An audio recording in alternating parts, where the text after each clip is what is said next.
고 박원순 서울시장의 연결식이 진행된 오늘 미래통합당은 성추행 의혹 고소 사건에 대해서 집중적으로 들여다보겠다며 이 문제를 공식적으로 문제 제기할 뜻을 내비쳤습니다. 민주당은 관련 논란은 알고 있지만 장례 기간에는 추모를 해야 한다는 입장을 재차 밝혔습니다. 취재기자 연결합니다. 김주영 기자.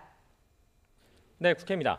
네, 앞서 오늘 연결식이 진행됐습니다. 지금 민주당과 통합당 입장이 명확히 갈리는 상황인데 먼저 민주당 입장부터 들어볼까요? 네, 오늘 오전 고 박 시장의 연결식이 진행됐는데요. 더불어민주당 이해찬 대표와 이낙연 의원 등은 직접 연결식 현장을 찾아 박 시장의 마지막 길을 함께했습니다.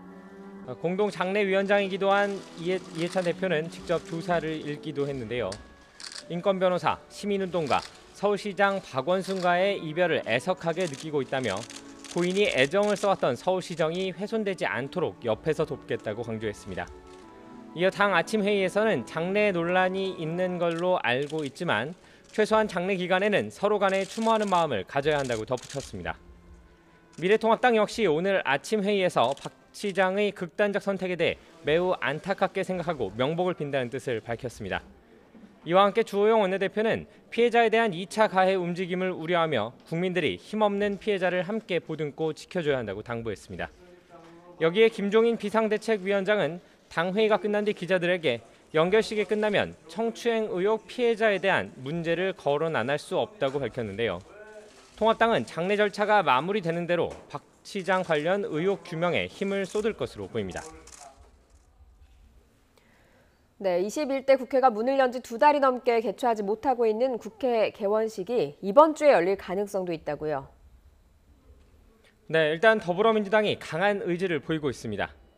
역대 가장 늦은 개원식은 지난 18대 국회로 7월 11일에 열렸는데 이미 이번 21대 국회에서는 그 기록을 깬 상황입니다. 현재 개원식은 물론이고 국회 부의장 한 자리가 공석으로 남아있어 뽑지 못한 국회 정보위원장 선출 문제, 대통령 국회 연설 여부 등 미뤄지고 있는 일이 한두 가지가 아닙니다. 이에 민주당은 수요일이죠. 모레인 오는 15일에 국회 개원식을 열고 가능하다면 국회 부의장, 정보위원장까지 모두 선출하자는 입장입니다. 반면 미래통합당은 정해진 것은 없고 당 안팎으로 더 상의해봐야 한다는 입장인데요. 김성원 통합당 원내수석 부대표는 오전 기자들과 만나 만약 개원식을 연다면 부의장은 자동으로 뽑게 돼 있다면서 구체적인 방향은 논의를 해봐야 한다고 설명했습니다. 일단 미래통합당은 조금 전까지 의원총회를 열고 당내 의원들의 의견을 모았습니다. 이를 바탕으로 민주당과 통합당 원내수석 부대표들은 오늘 오후 3시 만나 합의를 시도할 예정입니다. 지금까지 국회에서 YTN 김주영입니다.